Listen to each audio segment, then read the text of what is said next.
Finally, countdown start. 10, 9, 8, 7, 6, 5, 4, 3, 2, 1 and boom.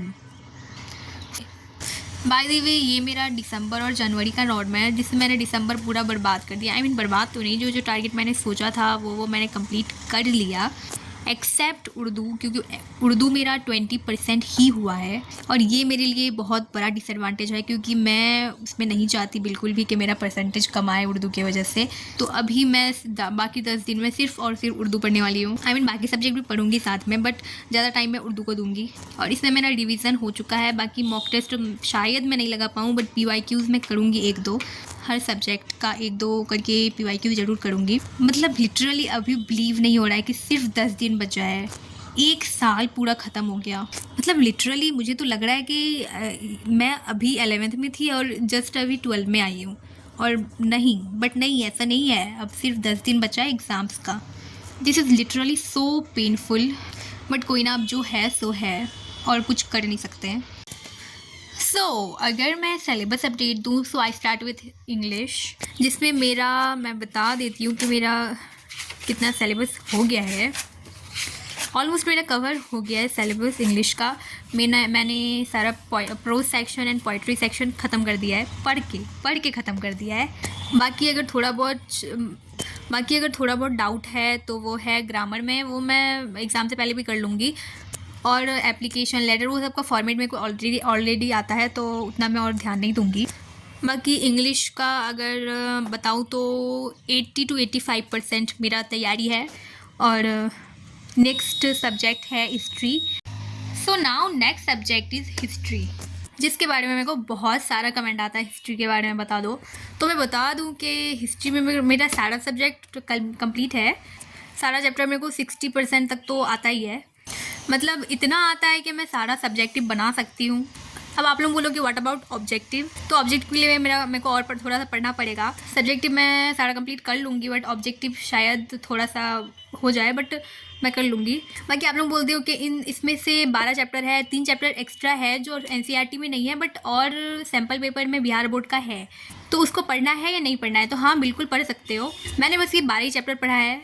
बाकी जो 3 chapter मैंने नहीं पढ़ा है तो मैं उसको और नहीं पढ़ूंगी, क्योंकि अभी टाइम नहीं है और वो पढ़ने का। बाकी ये तीनों जो है मैं इसी को बस रिवाइज़ करूँगी, क्योंकि क्वेश्चन डबल होता है तो कोई फ़ायदा नहीं है अभी पढ़ने का। उन तीनों में चैप्टर में से अगर कोई क्वेश्चन आए तो मैं छोड़ सकती हूँ। और अगर आप लोग पढ़ लिए हो तो कोई उसमें गलत नहीं है, क्योंकि उसमें से उन तीनों चैप्टर में से क्वेश्चन आते हैं। ये तीनों बुक CBSE के अकॉर्डिंग है और वो तीनों चैप्टर बिहार बोर्ड का सिलेबस में इंक्लूड है, तो आप लोग पढ़ सकते हो। और अगर अभी तक नहीं पढ़ा है तो कोई बात नहीं, वो उससे अगर क्वेश्चन आ भी गया तो आप लोग छोड़ सकते हो। इन 12 चैप्टर में से जो क्वेश्चन आएगा वो उसको सॉल्व कर देना। अगर टोटल बताऊं तो मेरा 70 to 80% हो गया है हिस्ट्री का syllabus complete. Next subject is political science. आप लोगों को एक क्वेश्चन जो कि बहुत ज़्यादा कॉमन था कि ये दोनों बुक पढ़े या फिर ये पढ़ें, तो अगर बिहार बोर्ड के बारे में बताऊँ तो उसमें ज़्यादा क्वेश्चन इसी से आता है। ज़्यादा क्या 90 to 95% क्वेश्चन इसी से आता है।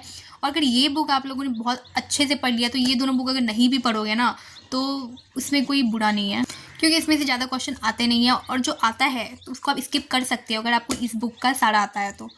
बस वन थिंग कि ये बुक आपको बहुत डिटेल में पढ़ना पड़ेगा। अगर सिर्फ ये बुक आप लोग डिटेल से पढ़ लेते हो तो ये दोनों बुक का ज़रूरत ही नहीं है।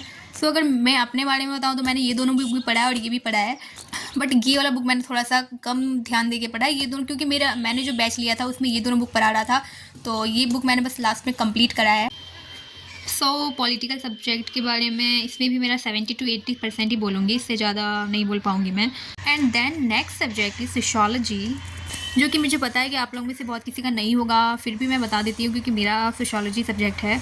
इन दोनों बुक में सारा चैप्टर्स मैंने पढ़ लिया था। और शिवांश सर का 2 लेक्चर था, जो कि एक 6 घंटे का था और एक 4 घंटे का था, तो वो दोनों लेक्चर भी मैंने देख लिया था। तो ऑलमोस्ट तो मेरा ठीक ठाक ही है इस सब्जेक्ट का प्रिपरेशन। बाकी फिर इसमें भी वही मसला है कि सब्जेक्टिव तो बन जा रहा है मेरे से, बट ऑब्जेक्टिव नहीं बन पा रहा है सारा। अच्छे से नहीं बन पा रहा है, तो इसमें मेरे को ऑब्जेक्टिव के लिए और प्रैक्टिस करना होगा। बाकी इसमें मेरा 60 to 70% मान लो इस सब्जेक्ट का। Last but not the least, Urdu, जिसके बारे में मैं ज़्यादा कुछ नहीं बोलूँगी क्योंकि इसमें मेरा 20% ही हुआ है। मैं लिटरली बताऊँ तो बिहार बोर्ड का उर्दू बहुत बहुत ज़्यादा हार्ड है एज़ कम्पेयर टू सीबीएसई, क्योंकि मैंने सीबीएसई से एग्ज़ाम दिया था तो मुझे उतना 10th में फ़र्क नहीं पड़ा था, बट बिहार बोर्ड का उर्दू लिटरली मेरे ख्याल से बहुत हार्ड है। अगर आप लोगों को हार्ड नहीं लगता है तो सैल्यूट है मेरा। बाकी जो था यही था। आप लोगों का कितना कितना परसेंट हो गया है सिलेबस, वो मेरे को कमेंट करके बता देना। और अगर मैं ओवरऑल के बारे में बताऊं तो ओवरऑल मेरा 70 to 80% मान लो। 100% मेरा भी अभी तक नहीं हुआ है सिलेबस, अब कब होगा वो मैं खुद नहीं समझ पा रही हूँ। बाकी जो है यही है। बाकी आप लोगों का बहुत किसी का क्वेश्चन था कि आपको डर नहीं लगता है क्या, तो ऐसा कौन स्टूडेंट होगा जिसको बोर्ड एग्ज़ाम से डर नहीं लगता होगा। ऐसा बस दो ही स्टूडेंट होगा, एक वो जो बहुत ज़्यादा पढ़ लिया है और एक वो जो बिल्कुल नहीं पढ़ा है। बाकी आप लोग अपना देख लो कि आप किस में लाई करते हो, क्योंकि मैं तो इन दोनों के बीच में हूँ, इसलिए मेरे को बहुत ज़्यादा डर लग रहा है। मैं बस सबसे ज़्यादा ये सोच रही हूँ अगर बाय द वे एग्ज़ाम में भूल गई तो, और मैं कोई बहुत टॉपर वॉपर तो हूँ नहीं, आप जैसी एक एवरेज स्टूडेंट हूँ, तो मुझे पता है कि आप लोग क्या फ़ील करते हो। आई नो एग्ज़ाम का डर कैसा होता है। मैं खुद क्लास 12 में हूँ और मेरा भी बोर्ड्स है, तो ऐसा बिल्कुल भी नहीं है कि मुझे बिल्कुल डर नहीं लगता, मुझे बहुत ज़्यादा डर लगता है। वो अलग बात है कि मैं ज़्यादा जाहिर नहीं करती हूँ, क्या फ़ायदा, क्योंकि जो करना है वो खुद ही करना है, और आप लोगों को भी जो करना है वो खुद ही करना होगा। आप लोगों को कोई करके नहीं देगा। मैं बस आप लोगों को थोड़ा बहुत गाइडेंस दे सकती हूँ और इससे ज़्यादा कुछ नहीं। बाकी जो करना है आप लोगों को खुद ही करना है। सो आज के लिए इतना ही। अगर चैनल में नए हो तो प्लीज़ सब्सक्राइब करें चैनल।